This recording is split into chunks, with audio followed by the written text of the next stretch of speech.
Christmas! Yan, gising ka na. Tignan mo kung sino yung bumisita. At chismis ang almusal ko ngayong Pasko. Merry Christmas, pare. Mag-hi kayo sa tito nyo. Hello po. Merry Christmas po. Hello po. Ay po, Tito. Tito, kailan pa ako naging tito ng mga anak mo? Ngayon, pare. Diba yan yung may utang kay Papa na walang paramdam? Yup. Oh, eto, 50 tig-isa para sa mga bata. 50 lang, pare. Laki-lakihan mo naman. Kahit mga 500. Ay, demanding. 500. Ngayon ko nga lang nakita yung mga bata. Lalo ka na. Yung utang mo, kamusta?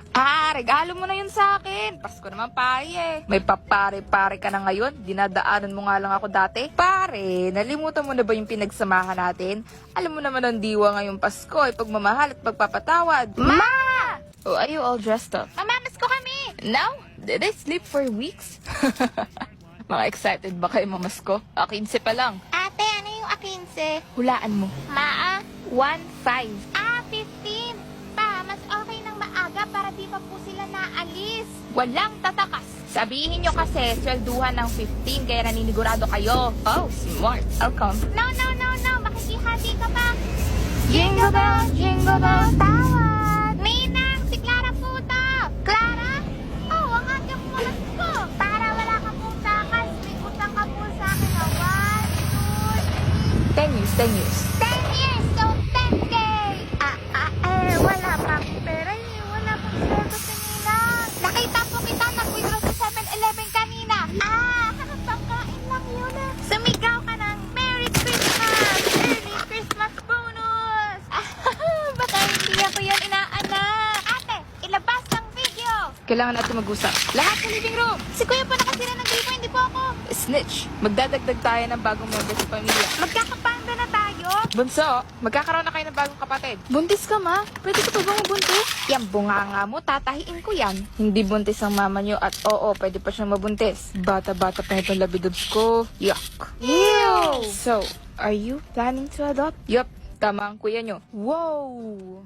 Fine with me, if you both can still do it. Just a reminder, you already have 3 children. May question ako. Ano yun? Ibig sabihin ba neto, papalitan na natin si ate? Hindi bunso. Ay, sayang. Mga anak, ito na kapatid nyo. Her name's Black.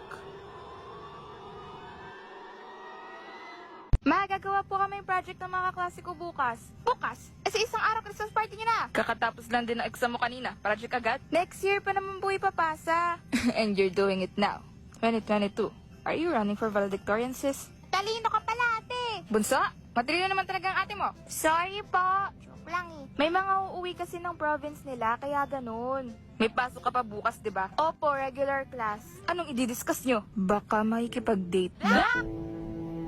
Guys, mag-decorate daw tayo ng room para sa Christmas party bukas. Sabi sa'yo, walang klase. Review ka dyan. May pa-quiz daw si Sir Batong Bakal Pag yun pumasok tapos di ka ready, ikaw din. Alright, class, take 1 whole sheet of paper. Number 1. Sir! Quiz! Sir! Mabait ka naman, oh. Sabi sa'yo eh. Quiet! Number 1. Asay, di ako mag-aral. Pakopya. Write the following. Merry Christmas. Plus 40 ako kay sir kasi Yay! pumasok ako ngayon. Yay! Talaga, sir. Sabi sa'yo eh.